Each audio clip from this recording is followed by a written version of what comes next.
Good morning. This is Dave Nolan. I'm the dream builder for Arizona Living, and what I do is help people buy and sell homes here in Arizona and specifically the Phoenix area. Today in 5 Minute Matters, we're going to talk about air conditioning and something that all homeowners face inevitably through the course of the year, and that question is about a tune-up.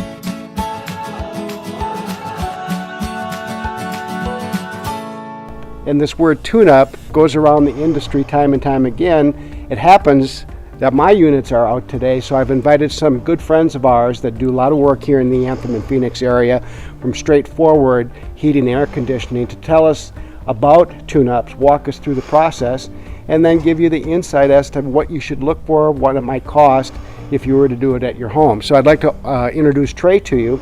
Trey's the owner of this small business, and I prefer to do business with small business if I can, because we have a tendency to get better service and we don't have to jump through hoops, and sometimes it's even less expensive. So Trey, can you tell us a little bit about Straightforward and what you do and how you do it and what makes you the best of the best? Well, thank you. We try real hard. We are, like you said, a smaller business, which our goal is always just personability with our customers. You're never going to be just a number to us. Right.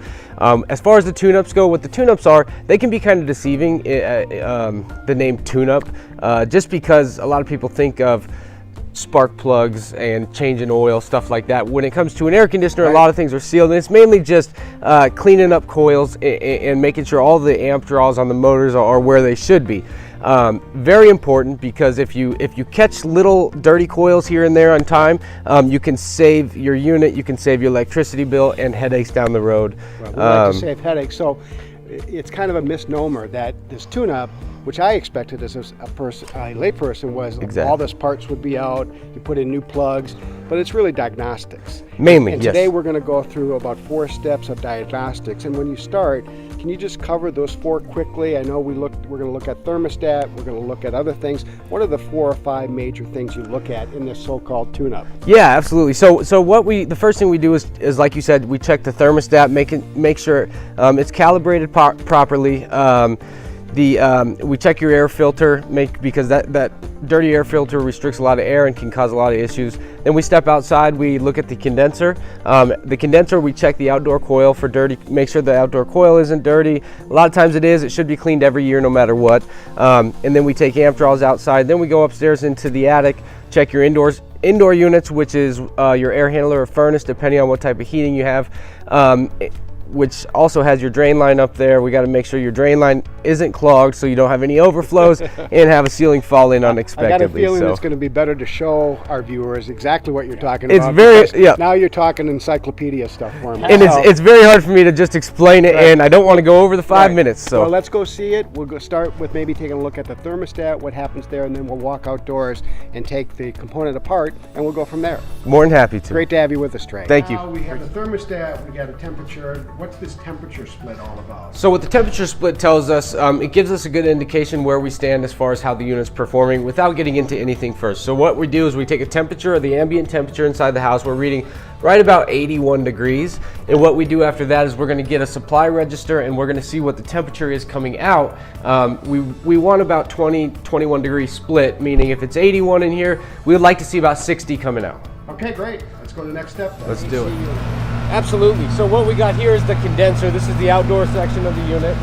What this unit does is it removes the heat that we're taking out of the house. There's really 4 major things we're looking at here. We've got your outdoor coil. This needs to stay clean so we can remove the heat from that coil. We've got 2 major motors, fan motor and compressor. We've got 2 minor parts in here, a capacitor as well as a contactor. The contactor is what starts and stops the unit. The capacitor regulates the electricity the motors can draw. And so I understand we're probably just going to check all 4 of these parts. Exactly. Coil is kind of a visual check. We got to make sure that thing's clean. It should be cleaned every year no matter what.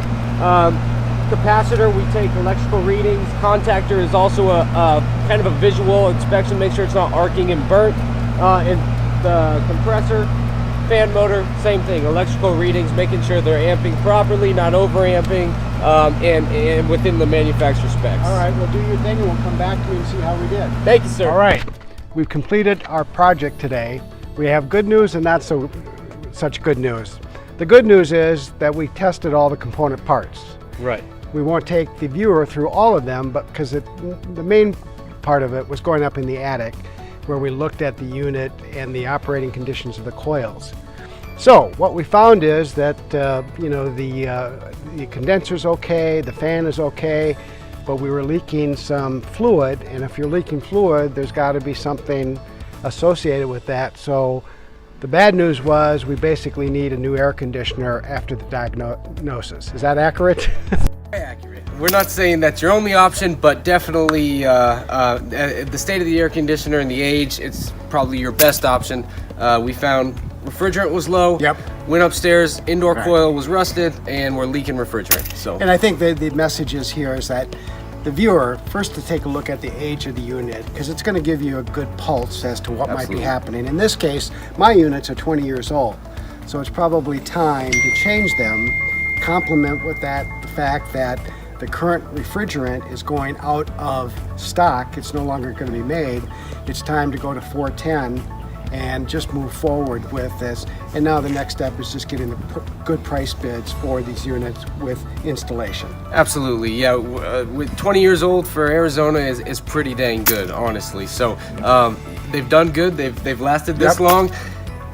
The repairs are possible, but Yeah. at this point, you got to determine what's worth it or not. All right, well, we'll be back in touch. If there's any other questions concerning this video, I'll have contact information. I'll have Trey's information Thank to you. contact. Appreciate And it. again, he'll be glad to answer any questions you might have. It's just straightforward. They're out to do a service, also make a little bit of money, which is a part of entrepreneurship.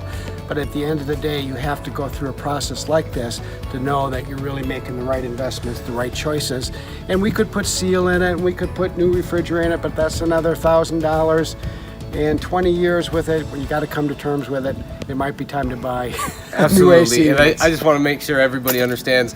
We'll give you every option you've got, just like we did for him. We'll Yep. never leave you with one option, but we appreciate everything you've And done. I for really us. like that option of moving to a cooler climate so I don't need air conditioning. Well, you know, But that that sounds option- more expensive. That required you to take me with you. That's all right. Good deal. Thanks. Thank you. It's good to see you. Really Thanks for appreciate coming it. out. And thank you. Well, I hope you enjoyed the video. If you'd like to see more videos and my upcoming features, please hit the subscribe button. And by the way, it would really help if you pass them on, share them with friends, so we could advance this free opportunity to learn more about housing, buying homes, and all the things that we'll cover in the future. Thanks a lot. Make it a great day.